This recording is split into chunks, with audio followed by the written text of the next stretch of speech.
Hello बच्चों। आज हम जो कविता पढ़ने जा रहे हैं उसका नाम है आओ मिलकर बचाएं, जिसकी कवित्री है निर्मला पुतुल जी। निर्मला जी झारखंड के संताल परगना जिले के दुधानी कुरवा गांव में पैदा हुई थी। आदिवासी महिला होने के साथ साथ निर्मला जी एक संताली लेखिका, कवित्री और एक सामाजिक कार्यकर्ता भी हैं।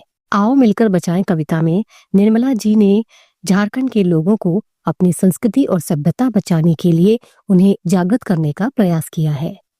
शहरी सभ्यता के कारण झारखंड के लोग अपनी संस्कृति को भूलते चले जा रहे हैं, जिस कारण कवयित्री अपने झारखंड को फिर से वापस पाने के लिए लोगों से आग्रह कर रही हैं। तो चलिए कविता के माध्यम से इसका अर्थ समझते हैं। इन पंक्तियों में कवयित्री झारखंड की अपनी संथाली आदिवासी संस्कृति को शहरी सभ्यता संस्कृति के बुरे प्रभाव से दूर रखना चाहती हैं, क्योंकि अब आदिवासी लोग भी अपनी संस्कृति को छोड़कर धीरे धीरे शहरी तौर तरीके अपनाने लगे हैं। कवयित्री कहती हैं कि हमारी बस्तियों पर लगातार शहरी संस्कृति का प्रभाव पड़ रहा है।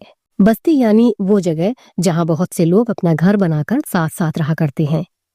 वो कहती हैं कि अब समय ऐसा आ गया है कि लोगों में तन ढकने के बजाय तन दिखाने की होड़ मची हुई है, और साथ ही साथ धरती को भी पेड़ पौधों से रहित किया जा रहा है।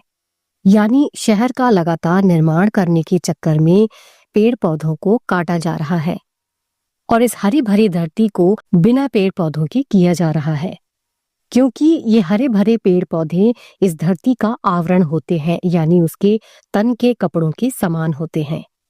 और कवयित्री लगातार हो रहे शहरीकरण के कारण अपने क्षेत्र को, अपने झारखंड को वृक्ष विहीन होने से बचाना चाहती है, यानी पेड़ पौधों को कटने से रोकना चाहती हैं।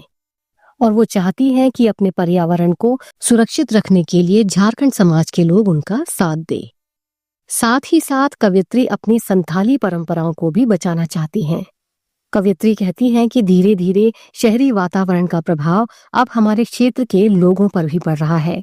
यहाँ की बस्ती के लोग भी अब शहर के लोगों की तरह नशा करने लगे हैं, और इससे पहले कि हमारी पूरी बस्ती के लोगों को नशे की लत लग जाए, हमें अपने लोगों को नशे से बचाना होगा। तो चलिए अब पढ़ते हैं दूसरे काव्यांश का अर्थ।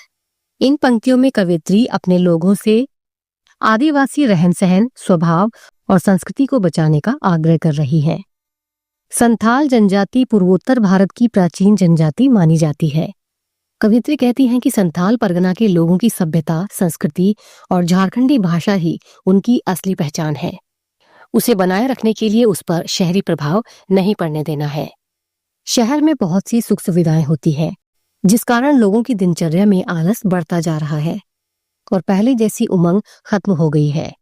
इसीलिए संथाल परगना की उत्साह और खुशियों से भरी संस्कृति और सभ्यता को शहरी प्रभाव से दूर रखना है। झारखंड के लोगों के दिल में भोलापन होता है और अक्कड़पन, जुझारूपन आदिवासियों के स्वभाव की विशेषता होती है, जिसे खोना नहीं चाहिए। कवयित्री के कहने का अर्थ है कि झारखंडी संथाल समाज की पहचान वहां के लोगों का उत्साह से भरा जीवन, उनका जोशीला मन, दिल का भोलापन और स्वभाव में अक्कड़पन और जुझारूपन होता है, जिसे बनाए रखना चाहिए। संथाली लोगों की पहचान उनके साहस, पराक्रम और वीरता से होती है। धनुष की डोरी पर चढ़ा तीर और कंधे पर कुल्हाड़ी ही उनकी असली पहचान है। झारखंड में भरपूर प्राकृतिक संपदा है। यहाँ बहुत से पेड़ पौधे हैं, जिस वजह से यहाँ के वातावरण की हवा भी ताजी है। नदियों का पानी साफ और स्वच्छ है। पहाड़ों पर एक अलग ही शांति सी छाई रहती है। आदिवासी पहाड़ी गीत, मिट्टी की सुगंध और खेतों पर लहलहाती फसल इस क्षेत्र की विशेष पहचान है, और इन सबको बनाए रखने के लिए शहरी प्रभाव से दूर रहना होगा। तो चलिए पढ़ते हैं तीसरे काव्यांश का अर्थ। इन पंक्तियों में कवयित्री कहती हैं कि गांव में या बस्तियों में खेलने कूदने के लिए या मौज मस्ती करने के लिए बहुत सी खुली जगह होती है। सुंदर सुंदर लोकगीत और संगीत के जरिए हम अपनी खुशी और आनंद को जाहिर कर पाते हैं।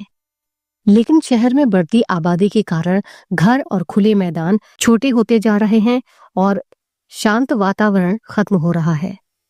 शहर में लोगों की भीड़ तो बहुत है, लेकिन पड़ोसी ही पड़ोसी को नहीं पहचानता। वहां के लोग अपने सुख दुख में भी अकेले ही रहते हैं, लेकिन गांव में ऐसा नहीं होता। हम अपनी खुशियों को पूरे गांव के साथ मनाकर उसे दुगना कर लेते हैं। जीवन में हंसना रोना दोनों जरूरी है, लेकिन ऐसे में अपनों का साथ भी होना चाहिए। कवित्री कहती हैं कि बच्चों के खेलने के लिए खुले मैदान, पशुओं के लिए हरी हरी घास और बड़े बुजुर्गों के लिए शांति वाली जगह, ये सब उनके गांव में है। लेकिन शहरी संस्कृति के प्रभाव के कारण अब चारों ओर लोगों में अविश्वास, ईर्ष्या और भेदभाव की भावना बढ़ती जा रही है। लेकिन फिर से लोगों में ये विश्वास जगाना होगा। कवित्री कहती हैं कि मैं लोगों से ये आग्रह करती हूँ कि अभी भी स्थिति इतनी खराब नहीं हुई है, अभी भी हमारे पास बचाने के लिए बहुत कुछ है। इसीलिए आओ हम सब मिलकर अपनी सभ्यता और संस्कृति को बचाएं और इसकी रक्षा करें।